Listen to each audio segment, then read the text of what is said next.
America's soybean farmers are about to bring in the biggest crop in U.S. history. And the same USDA report says their yields just went down. That's not a mistake. Production is climbing while what each acre produces is falling. Here's how both are true at once.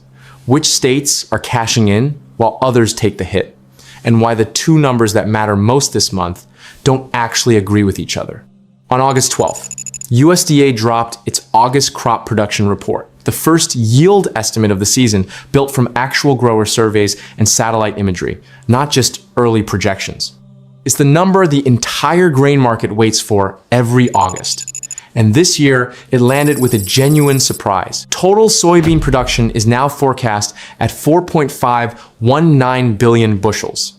That's not just close to a record, it breaks one. The old mark was 4.464 billion bushels, set back in 2021. This year's crop is on pace to beat it by 55 million bushels. So how do you get a record crop out of a yield that is said to be falling? Acreage. National yield is forecast at 52.7 bushels per acre, down about 0.6% from last year, and below the 53 bushel trend line the market expected. But harvested acreage jumped almost 7% to nearly 86 million acres, the sixth highest on record. Farmers in Missouri, Mississippi, Minnesota, Arkansas, Nebraska, and Louisiana all added tens of thousands of new soybean acres this spring. That swing is bigger than it looks on paper. Just 1 year ago, soybean plantings was the lowest in the last 6 years, as growers leaned into corn and other crops instead. This spring, that reversed hard. Stronger economics and rising biofuel demand pulled farmers back into soybeans at a scale nobody was expecting 12 months ago. More ground, planted at a slightly lower yield, still adds up to more total beans than ever before. And that record supply is landing right as demand climbs to meet it. USDA now has soybean crush beans processed into meal and oil forecast at 2.78 billion bushels, up 30 million just since July, on stronger crush margins and rising demand for soybean oil as a biofuel feedstock. Even energy markets are playing a role. Tension in the Middle East has kept crude and diesel prices elevated for parts of this year, and that spillover has made biofuel economics that much more attractive to the soy complex. China hasn't stepped away either. USDA logged a private sale of 136,000 metric tons for the new marketing year, part of more than 1 million metric tons in Chinese purchases in just the week before the report. That combined demand is a big reason futures didn't crash on record supply news. They actually made it more stable. The season average soybean price held at $11.40 a bushel, up from $10.40 the year before. And it's not just China. USDA also pointed to rising soybean meal demand from the Philippines, Mexico, Thailand, Turkey, the EU, and Ecuador, pushing projected meal exports up to 22.7 million short tons. None of this stays inside the farm gate either. Soybean oil shows up in everything from the fryer at a fast food chain to biodiesel at the pump. And soybean meal is a baseline ingredient in the feed that raises most of the pork, chicken, and farmed fish sold in this country. Record supply plus record acreage means storage space is getting tighter in a lot of counties this fall.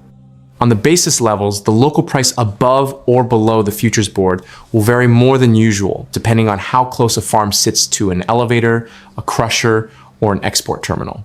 Crop insurance guarantees, locked in earlier in the season, add another layer. A farm that insured at a higher expected yield and comes in under it could see a payout.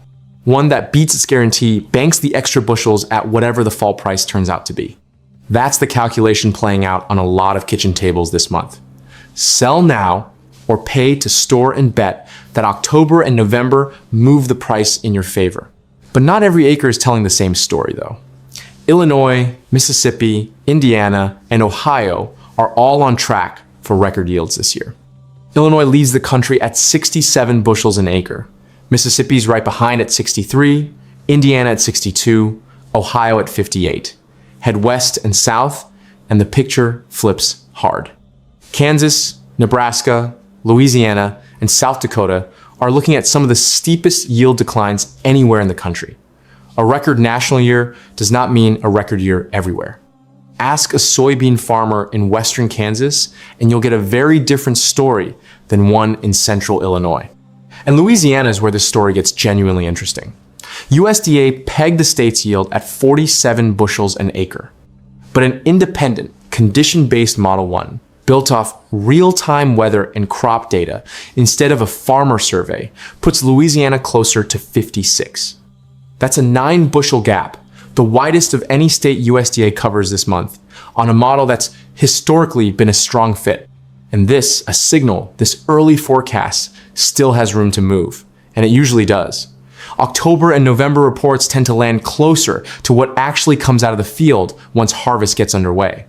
So what happens from here? USDA updates this forecast in October and again in November, using more mature field data each time. For farmers, that makes the next 2 months of marketing decisions matter. A yield forecast this close to trendline, with a gap this wide in a state like Louisiana, is exactly the kind of setup that can move prices fast once the picture sharpens in either direction. Record crop, falling yield, a 9-bushel question mark hanging over Louisiana. That's where the 2026 soybean story stands heading into fall. And it's exactly why the October report is going to matter more than most years. We'll be back the second those numbers drop.